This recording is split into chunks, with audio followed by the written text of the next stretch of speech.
Hello दोस्तों, स्वागत है एक बार फिर से आप सभी का आपके अपने चैनल एडुटेनमेंट पर। आई होप आप सभी लोग स्वस्थ होंगे और आप लोगों की प्रिपरेशन भी अच्छे से चल रही होगी। दोस्तों, आज जो हम बात करने वाले हैं आपका सीपीटी, वही आपकी स्किल टेस्ट जो है उसकी प्रिपरेशन आप लोगों को कैसे करनी चाहिए, कितने घंटे आप लोगों के सफिशिएंट रहेंगे, या आप लोगों के मन में ये भी सवाल होगा कि आपको तैयारी करनी चाहिए या नहीं करनी चाहिए। ठीक है, ये भी आप लोगों के मन में सवाल होगा पक्का। तो आज इसी के बारे में हम लोग डिस्कस करेंगे थोड़ा सा, क्या कैसे कैसे आप लोगों की चीज़ें चलने वाली है। चलिए स्टार्ट करते हैं। देखो, सबसे पहले तो इसी का मैं आप लोगों को आंसर दे देता हूँ कि आपको प्रिपरेशन करनी चाहिए नहीं करनी चाहिए। देखो, आप किसी के भी एक्सपेक्टेड कट ऑफ को इतना ज़्यादा दिमाग पे मत लिया करो कि आपके उससे कम नंबर है तो आप तैयारी छोड़ देंगे। ठीक है, सबसे पहली बात तो ये क्लियर कर देता हूँ मैं। अगर आप लोगों के देखो, अगर आप लोगों के 120 के आसपास नंबर बन रहे हैं, फिर तो आपको पूरी जी जान से तैयारी करनी चाहिए, है ना। सुनना पहले पूरी बात। अगर आप लोगों के 120 के आसपास नंबर बन रहे हैं, अगर आप लोगों के 120 से कम भी नंबर बन रहे हैं, ठीक है ना, अगर आप लोगों के 120 से कम नंबर बन रहे तो तब भी आप लोगों को पूरे जी जान से तैयारी करनी है। ठीक है ना। ऐसा मैं इसलिए बोल रहा हूँ क्योंकि देखो, एक्सपेक्टेड जो कट ऑफ बताई जाती है वो उसका नाम ही एक्सपेक्टेड है। ठीक है ना। अब देखो, हमारे पास कोई ऑफिशियल डेटा तो है नहीं कि आरटीए रिप्लाई वगैरह से इतना हमें पता चला हो कि इतने कैंडिडेट जो इसके अंदर अपीयर हुए, इतनी अटेंडेंस रही है, ऐसा तो कुछ हमारे पास है नहीं। सब कुछ एक्सपेक्टेड डेटा मान के ही चल रहे हैं हम लोग। अब मान लीजिए कि आपकी वैकेंसी हाल फिलहाल में टेंटेटिव है। ठीक है, अगर इनको फाइनलाइज करते करते ये वैकेंसीज अभी 526 हैं टोटल, अगर ये आपकी 800 तक पहुंच गई, फिर क्या होगा? फिर तो फिर जो आपकी कट ऑफ है तो और कम जाएगी। ठीक है ना। तो तैयारी आप लोगों को करनी चाहिए और तैयारी कभी ख़राब नहीं जाती, ये बात आप लोग भी जानते हो। ठीक है ना, तैयारी कभी ख़राब नहीं जाती। चलो, जिसका आंसर आप लोगों को मिल गया, अब बात कर लेते हैं कि आप लोगों का सिलेबस क्या रहने वाला है। मैंने पहले ही बताया था, एक बार और आप लोग देख लो। देखो, एमएस वर्ड के अंदर ये सारी चीज़ें आएंगी। ठीक है ना, फॉर्मेट करना, पेज की सेटिंग करना, क्रिएटिंग टेबल्स, ड्राइंग, ये सारी चीज़ें आएंगी। तो पूरा एक बार एमएस वर्ड आप लोगों को गो थ्रू कर लेना है। ठीक है जी। आगे बात करते हैं कि एक्सेल की। ठीक है, एक्सेल में थोड़ा सा आप लोगों को दिमाग लगाना पड़ेगा, फॉर्मूलेज वगैरह। ठीक है, एक्सेल को थोड़ा सा आप लोगों को टाइम ज़्यादा देना पड़ेगा। ठीक है, तो एक्सेल का सिलेबस ये रहा। ठीक है जी, पूरा एक्सेल आप लोगों को कर लेना है।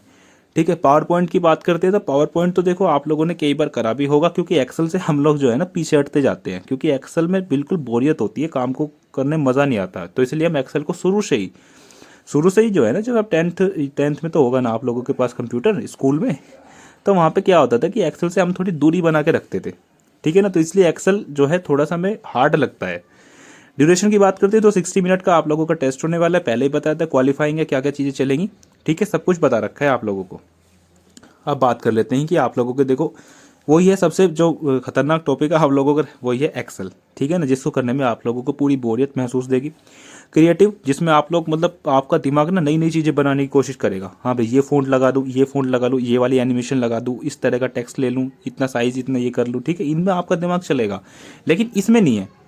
इसमें नहीं चलने का, इसमें आपका दिमाग बिल्कुल बोर हो जाएगा। रो बनाओगे, कॉलम बनाओगे, ऐसे करोगे, उसमें ऐड करोगे, उसमें ये करोगे, मर्ज करोगे। ठीक है ना। तो इसलिए एक शेड्यूल है, शेड्यूल नहीं, एक ऑर्डर है ना, जिस ऑर्डर में आप लोगों को इनको प्रैक्टिस कर लेना है। ठीक है, और हो सके तो दोस्तों अपने आप से मत करना इसको। ठीक है, अपने आप से मत करना।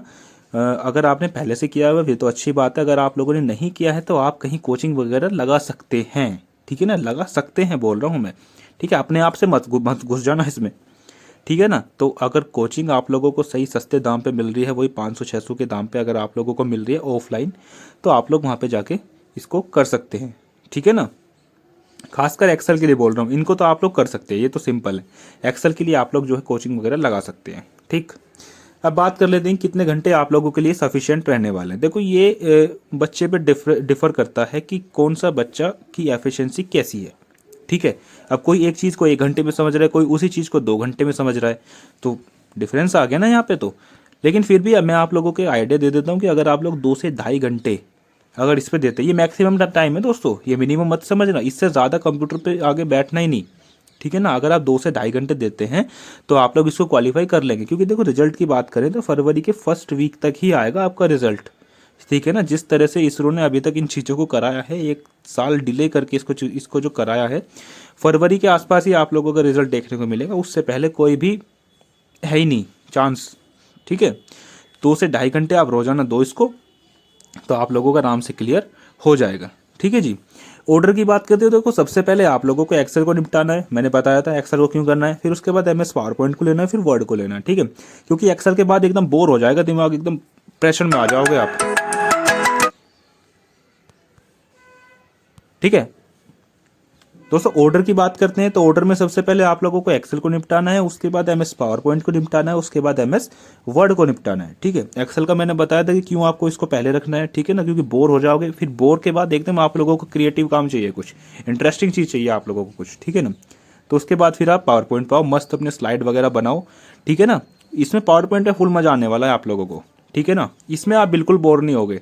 ठीक, उसके बाद आप लोगों को एमएस वर्ड को कर लेना है। ठीक है, टाइमिंग की बात करें तो देखो सबसे ज़्यादा टाइम अगर आप लोगों को देना है तो आप लोग एक्सेल को देना। मेरे हिसाब से 45 मिनट आप लोगों के सफिशिएंट रहने वाले इसमें, है ना। 45 से 50 मिनट आप लोग इसको दो, ठीक है ना, और बाकी इन पे काम करो। ठीक, क्लियर। तो चलिए दोस्तों, फिलहाल के लिए इतना ही। आई होप आप सभी लोगों को ये सारी चीज़ें क्लियर हुई होंगी। 4 चीज़ें आप लोगों को करनी, एक तो लाइक करना, एक शेयर करना, एक सब्सक्राइब करना और एक कमेंट करके बताना है कि आप लोगों की तैयारी कैसी चल रही है। ठीक है ना, चलिए जी, धन्यवाद।